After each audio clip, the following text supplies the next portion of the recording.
de muertos.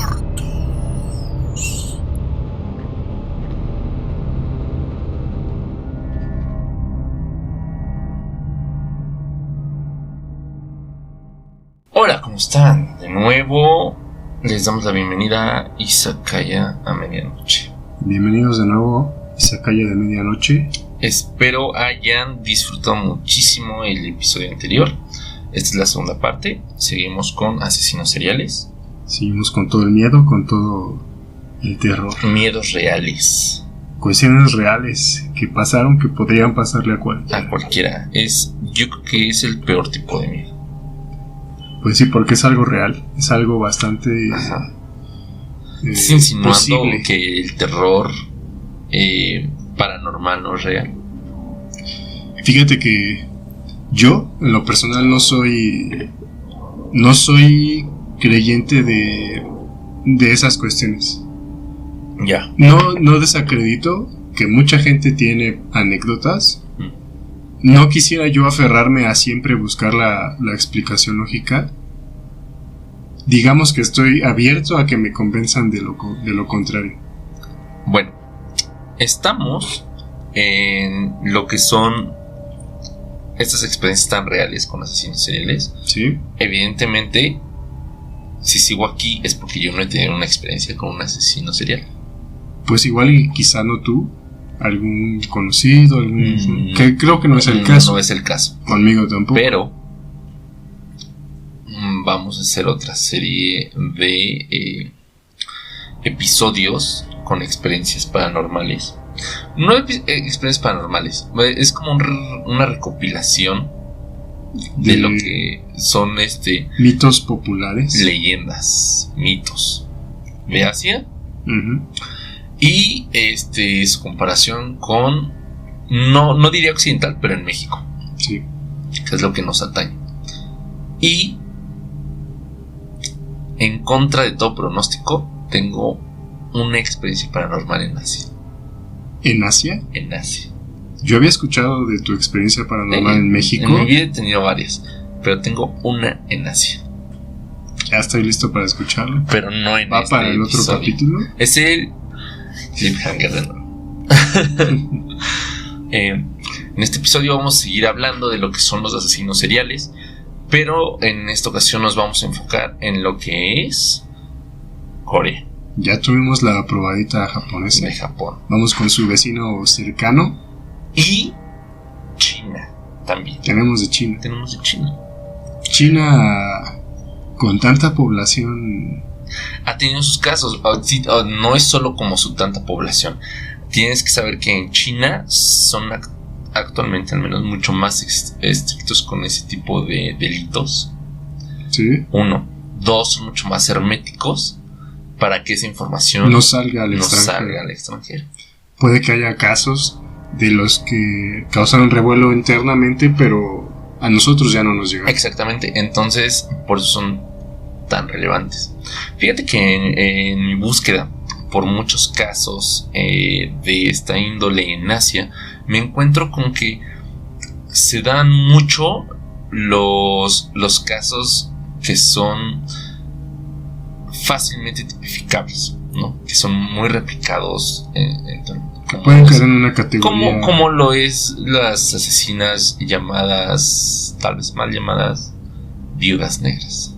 Asesinato. Todas estas mujeres que matan a su esposo, marido o novio, uh-huh, y probablemente como a personas relacionadas con ellos, su suegro, suegra, hijos, aunados a su pareja sentimental. Sí, precisamente eso. ¿Por qué? Porque generalmente el motivo de estos asesinatos siempre, muchas veces al menos, es por ambición, por avaricia, por quedarse con una recompensa, por algo así. Y esto se ha dado en toda Asia y evidentemente en todo el occidente. Entonces este tipo de casos los dejé fuera. Empiezo con un caso que solo menciono por dos motivos. Uno, porque sucedió en Afganistán, y lo meto en esta lista express porque me pareció muy chusco. Estamos hablando de Abul Jabbar. Esto pasa en los 60s, en los 70s. Sí. No tienen como un número muy bien registrado de cuántas víctimas tuvo, pero cuentan que pudo tener entre 65 y 300 víctimas. Terriblemente. ¿Cuánto tiempo no habrá operado? ¿Cuánto tiempo no operó? Lo meto sobre todo porque tiene un apodo muy chusco, que es el asesino del turbante. Y bueno, creo que tú ya te debes imaginar por qué se le conoce como el asesino del turbante. Porque asesinaba a todas sus víctimas asfixiándolos con su turbante. Me parece una prenda bastante común de ese lado. Y a mí me parece muy chusco. En Medio Oriente haya un asesino del turbante. Seguimos en Asia, pero todavía no llegamos a la carnita de Asia. Ya nos movimos de Afganistán. Vamos a la India. Ahora, okay. ¿Por qué es importante la India? ¿Es un asesino serial? Sí. ¿Cuántas víctimas? 3 víctimas. Su nombre, Amarget Sada. ¿Ya? Es un caso un tanto reciente. Uh-huh. Es de la década pasada. Es del mismo año que el caníbal de la Guerrera. 2007. Mientras yo estaba disfrutando de Black Parade de My Chemical Romance, excelente disco, estaba este niño considerado el asesino serial más joven de la historia. 7 años. 7 años y ya. 7 años. Muy interesante. Mató a su primo de 6 meses. Sí. A su hermana de 8 meses. Y a su vecina de 6 meses. O sea, de cuna completamente. Así es. ¿Cómo los mató? Los sofocó, los ahorcó, los asfixió. Sí. Nunca se supo por qué. ¿Qué lo motivó? No una, no 2, 3 veces. Estaba aburrido, yo creo. Seguramente. No sé qué hay en la India. India es muy raro. Por algo ya no está en TikTok. Fíjate que va a estar interesante si alguna vez abarcamos India. Tiene un sistema de clases que presenta unas circunstancias muy, muy únicas del país. Ya. Algo que uno no puede creer posible en este siglo. Va a estar muy interesante hablar de la India. Ya lo tocamos en su momento. Es muy interesante porque, fíjate, es algo que no creo que pasaría en tu país, porque asesinó a 3 personas a los 7 años, no sé los motivos, pero pasó 3 años en la cárcel. ¿En cárcel? En cárcel. No sé si adultos, la verdad desconozco totalmente. Pero sí, porque ¿cuál es el proceso, por decir, en un país de Occidente cuando un menor hay un reformatorio, ¿no? Sí. Sí. Pero no es un reclutamiento. Yo aquí no sabría cómo despejar tus dudas al respecto, por el hecho de que no sé si se dice que estuvo 3 años en la cárcel gracias a una mala traducción y se refieren también a un reformatorio juvenil. Pero yo creo que el término sí podría al menos darnos a entender que pasó una reclusión social. Sí, ahora no sé si allá, aparte de lo que es un centro reformatorio para jóvenes, existe una cárcel para jóvenes. Es que es muy interesante. O sea, son matices muy distintos allá. Sí. Y o sea, aquí vuelvo a caer en lo del sistema de clases de India. La clase más baja es la peor suerte que te puede tocar en la vida. Ya. Y me imagino que si este niño caía dentro de esa clase, uh-huh, pues obviamente lo podrían aventar con los adultos y a cualquiera le podría haber importado menos, ¿no? Ya. Bueno, ya lo investigaremos más a fondo, ya tocaremos esos temas en otros episodios. Ahora te tengo un caso muy interesante. Ya vamos a China. Viene lo bueno, se viene China. Lo bueno. Esto pasa entre el 96 y el 99, uh-huh, ¿no? Justamente la década en la que nacimos. Sí. Con 7 víctimas registradas en su haber. Estamos hablando de Fa Xiying y Lao Rongqi. Un dúo. conocidos como los Bonnie y Clyde De China. asiáticos. Con todo el mismo romanticismo que trajo. Todo el mismo romanticismo. Que implicaba Bonnie y Clyde acá. Sí, se conocieron en Tinder y dijimos... ¿En serio? ¿En Tinder? Tú y yo, en esos años no existía Tinder. Pero se conocen y deciden hacer sus fechorías. Ellos atraían con engaños a personas al lugar en donde ellos vivían. Muchas veces, Lao Rongshi, ella es la chica, Lao Rongshi. Ella se hacía pasar por prostituta. Levantaba clientes. Y decía: ¿qué pasó, papi? Cáele. Y cuando le caía, se lo clavaban. A veces contrataban prostitutas, les pagaban. Déjame decirte que dentro de todo, allá había profesionalismo. No voy a ser voy a seguir siendo honrado. Decía, les pagaban. Tú tráemelo. Tú me lo traes, tú te vas. Y así fue con varios. Fue un caso allá, no solamente porque operaban como pareja, sino, déjame aclarar esto. Lo hacían por dinero. O sea, los robaban. No solo los robaban en el momento, sino que a veces iban a sus casas. Secuestro express. Algo muy parecido. Solo que aquí no la libraron.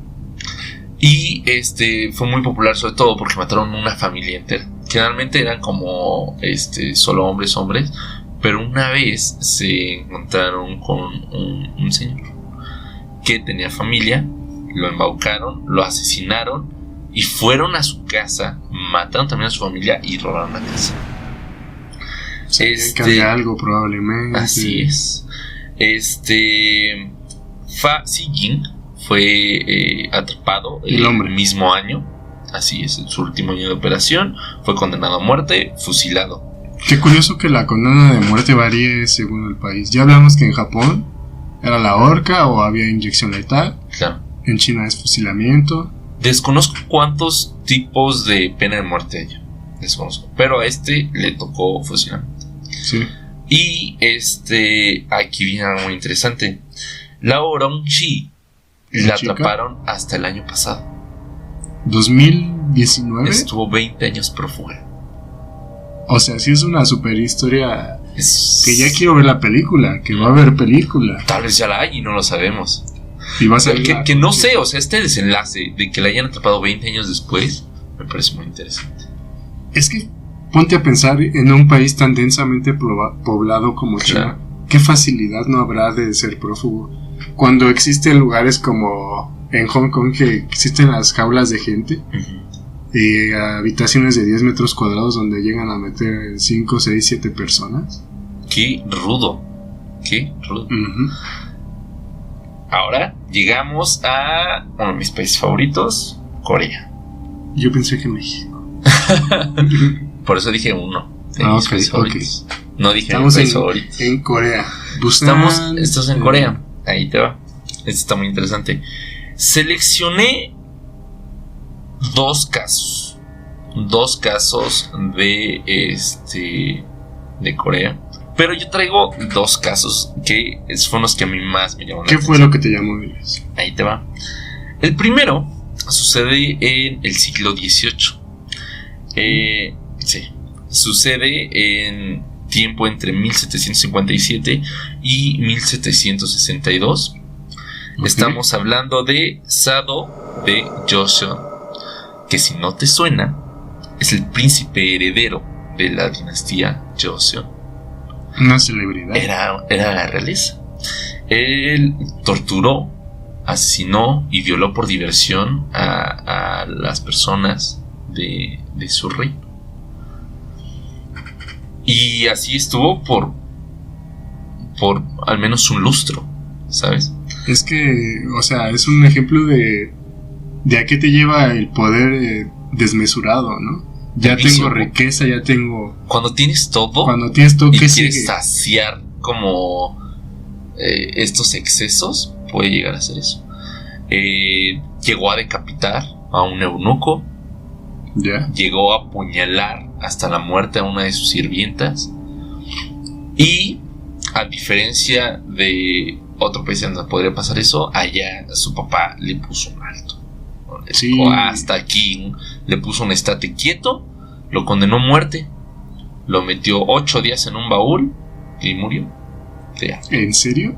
Su propio padre. Su propio padre. Y aparte estamos hablando de una época donde la imagen pública poco podría haber importado, ¿no? Sí, justamente. Condena. Ya llevamos varias condenas de muerte. Varias condenas de muerte. Por ahorcamiento, inyección letal, fusilamiento y encerrado en un baúl. Antes de pasar al caso que más me gusta dentro de asesinos seriales en Corea, vamos a hacer una mención honorífica a Jo Jong-chul. Este caso sucede entre el 2003 2004. Muy reciente. Muy reciente, dentro de todo. 20 víctimas en su haber conocidas. ¿Por qué es solo mención honorífica? Porque se le conoce como el caníbal de Seúl. Y como ya hemos hablado de muchos caníbales, digo, hay que mencionarlo, ¿no?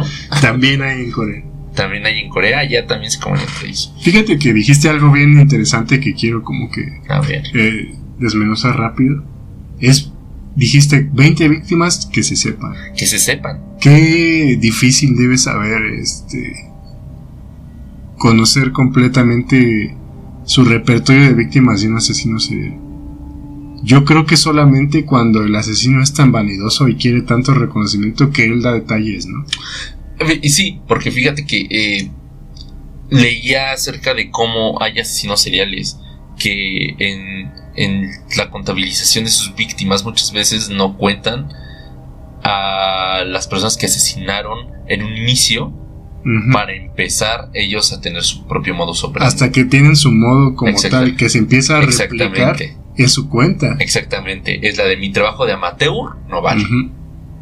No lo quiero en mi historia. Así es. Es bastante interesante. Qué rudo, ¿no? Y bueno, tenemos el caso que a mí más me gusta de todos. Hubo una película al respecto. ¿Has visto alguna vez la película Memories of Murder? 2003. No me suena. Tal vez te puede sonar por el hecho que la dirigió Bong Joon-ho, que es el director de Parasite. Director ganador vigente actual de mejor película. Así es. Este caso se le conoció como los asesinatos de Hwasong. Esto sucede entre mediados de los 80s, principios de los 90s. Okay. Con más de 20 casos confirmados de asesinatos. ¿Sí? En esa misma área. Después de 30 años dan con el responsable, con Lee. ¿Y sus asesinatos ocurrieron a lo largo de esos 30 años? No, ocurrieron solamente entre mediados de los 80s y principios de los 90s. Después se retira. Se retira. Nunca dieron con él. Pero al igual que en la serie que se llama Cold Cases en Netflix, lo retoman con nueva tecnología. Ahí es cuando logran encontrar una similitud entre el ADN de este sospechoso y los asesinatos que sucedieron. Y es muy interesante este caso porque estaba en tela de juicio qué tanto podían juzgarlo por esos crímenes, porque ya había expirado el tiempo que legalmente se tiene para juzgarlos. Entonces, y es que es algo muy curioso de la ley. Los crímenes pueden llegar a expirar.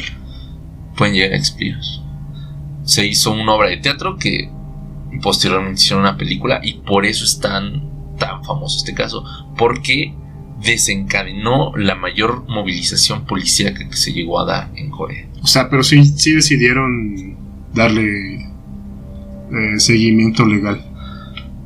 Desconozco el caso que desencadenó, sobre todo porque lo último que leí era en donde este hombre había tenido como una similitud en el ADN que se encontró del culpable. Entonces no sé, lo investigaré y haré una cápsula súper rapidísima en otro episodio que tengamos. Y es que cabe mencionar, no tengo un año exacto, pero al menos en los 80s no existía la tecnología para en cuestiones forenses del ADN. Aparte que, fíjate que en esos años era cuando estaban cambiando lo que era la capital de Busan a Seúl. Porque mucho este lugar, movimiento. Hwasong, está a 40 kilómetros al norte de Seúl. Ya. Entonces está muy cerca de donde está el límite entre Corea del Norte y Corea del Sur. Que se quedaba en un hueco que al menos ninguna de las autoridades quería como que enfocarse en eso, ¿no? Pues sí, la verdad es que solo ellos sabrán. Tanto tiempo prófugo. Hasta que existió la tecnología para saberlo. Como en esta serie que vuelvo a recomendar, Cold Cases. Excelente recomendación Vamos a verla. Como último caso, ya dejamos a Corea. Ya dejamos a Corea de lado. Vamos a las Filipinas. Ok, al sur.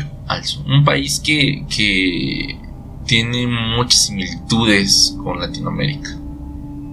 ¿Sabías que en algún momento el español fue su idioma oficial? Creo que es su tercera lengua. Sí. Muchas palabras que utilizan en el filipino las podemos entender perfectamente. Sí. Entonces los nombres me parecen como lo más fantástico del mundo. Este caso toma lugar entre 1998 y el 2013. Ok. Fueron 15 años de operación. 15 años. Pero este caso en especial me llamó mucho la atención, justamente por eso lo quise poner. El protagonista de este caso se llama Edgar Matobato. La ironía en el nombre. La ironía en el nombre. Es conocido como el vigilante del aula.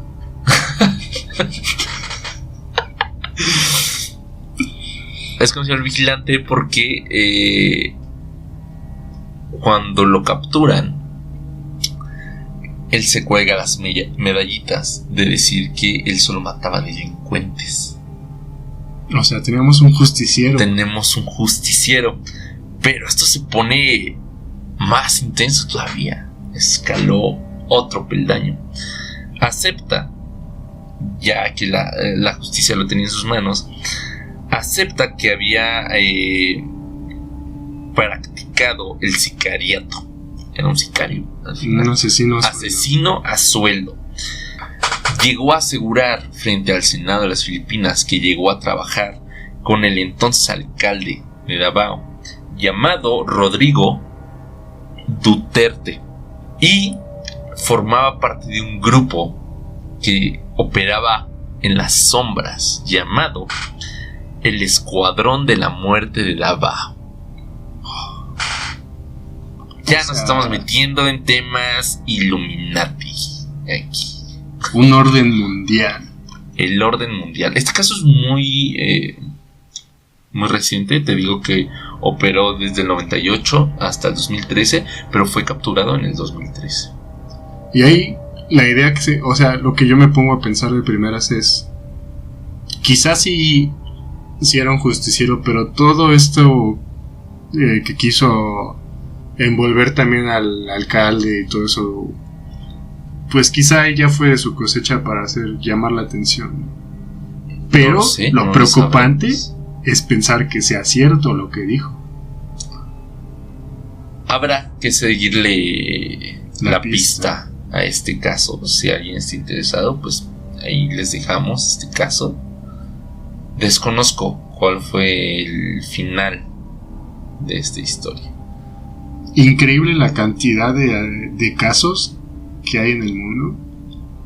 Eso de que es altamente probable que hayas comido carne humana y que te cruces con un asesino serial en la calle es, pues, quizá no preocupante, porque la verdad las probabilidades pueden llegar a ser muy bajas, pero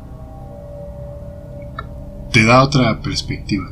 Claro, de qué situación puedes poner. Y bueno, esos son todos los casos que tenemos para concluir una embarradita de lo que son los asesinos seriales en Asia. ¿Qué te pareció? Súper interesante. ¿Conocías alguno de estos casos? No. Yo creo que nos vamos con una buena lección de un poco de historia. Sí. Y algo para cambiar el chip, para ponernos a repensar las cosas. En todos lados hay tomates podridos. Exactamente. El dato que siempre está, ¿no? Que de cada 2 personas sentadas en una mesa, uno puede ser un asesino serial. Y yo no me reí. No se crean, esto es un abrecartas. Qué bueno que nos pudieron acompañar. En especial asesinos seriales. Muchas gracias por acompañarnos en este especial de Día de Muertos. Yo creo que es Día de Muertos, no de Halloween, Día de Muertos. Día de Muertos, porque es nuestra tradición. Mexas, es nuestra tradición, ¿no? Nosotros festejamos la muerte, no festejamos a los hacedores de muerte. No. Pero dentro del morbo, yo creo que era un tema que podíamos mencionar. Antes de concluir, ¿qué asesinos seriales famosos en México vienen a tu cabeza? ¿La Mataviejitos? La Mataviejitas fue un caso muy sonado. 2005. 2005. Ya 15 años de ese caso, en donde era una cuidadora, ¿no? Cuidaba Juana Barraza Samperio. Cuidaba viejitas y en algunas ocasiones les robaba. En algunas ocasiones las terminaba asesinando para quedarse con lo poco mucho que podían tener. Como este caso, la Hiena de Querétaro. No lo he escuchado. En Querétaro es una casa es muy interesante este caso porque ella, no recuerdo si vivía con su esposo, si corríjanme si me equivoco. Un caso muy famoso en donde ella empieza a escuchar voces y mata a sus hijos, y si vivía con su esposo también a su esposo. Paranoia total. Una serie, baracarse. Mucha gente entraba a su casa, ¿no? Para sentir estas energías paranormales. Pero leí el otro día, yo siempre ando leyendo, pero nunca digo mis fuentes. Fuentes, es que créanme por favor, fuentes de Ortiz. Estoy leyendo que ya había salido libre. Ya salió. Probablemente con algún pretexto psicológico. No sé, ¿no? Entonces ya no hay que ir a su casa, ¿no? Mal día me la encuentro. Me va a caer. Y ahí acabó esta historia. Ahí se acabó y se calla de medio. Sí. Así es. Tenemos asesinos famosos, mucho más recientes. Por ejemplo, tenemos el monstruo de Catepec, homicida. El monstruo de Toluca, también fue muy popular. Que el monstruo de Toluca, a mí yo chequé sus declaraciones y estaba muy sorprendido, ¿no? Muy sorprendido de Toluca. Fue un caso que deja muy al descubierto lo mucho que nos falta en materia legal para dar seguimiento a este tipo de casos, ¿no? Fue otro de esos casos que te hacen sentir la impotencia. Ya. ¿Salió libre? No salió fue libre, procesado, pero no quedó libre, pero se pudo haber evitado una muerte. Muy lamentable. Negligencia. Fue una negligencia, como casi no es extraño en México. Ya. No vamos a entrar en esa parte. No politizaremos esta situación, pero es algo sabido. Y son de los casos famosos que tenemos de asesinos seriales aquí. Pues como decíamos, en todos lados. Tan solo Toluca es Estado de México. Sí. Bastante cerca de nosotros. Querétaro bastante cerca de nosotros. Estamos expuestos a muchas de estas cosas. La verdad, la sobrepoblación se presta mucho para estos casos, ¿no? Si hay un 0.005% de probabilidades de que una persona se vuelva asesino serial, mientras más personas hay, más asesinos seriales van a haber. Seguramente. seguramente. Y pues nada, con esto concluimos este capítulo. Por favor, no maten a nadie. Acudan a... Solo maten esas ganas de escuchar nuestro podcast. Exactamente. Porque tiene las 3 Bs. Bueno, bonito y tan barato que te va a costar solo una... ¿Qué? Tu tiempo. Te cuesta tu tiempo nada más. Aunque eso no es tan... Ya. Bueno. Qué bueno, esperemos que les haya gustado. Muchísimas gracias por escucharnos. Nos vemos en el especial de fantasmas. No se lo... Sí. Nos vamos a mitos y Nos vamos a lo sobrenatural. Esto se va a descontrolar. Ya estoy escuchando voces. Carnal. Ya escuchamos qué fue lo que pasó con la llena de Querétaro cuando empezó a escuchar voces. Bueno, nos vemos en el siguiente episodio. Cuídense. Hasta luego.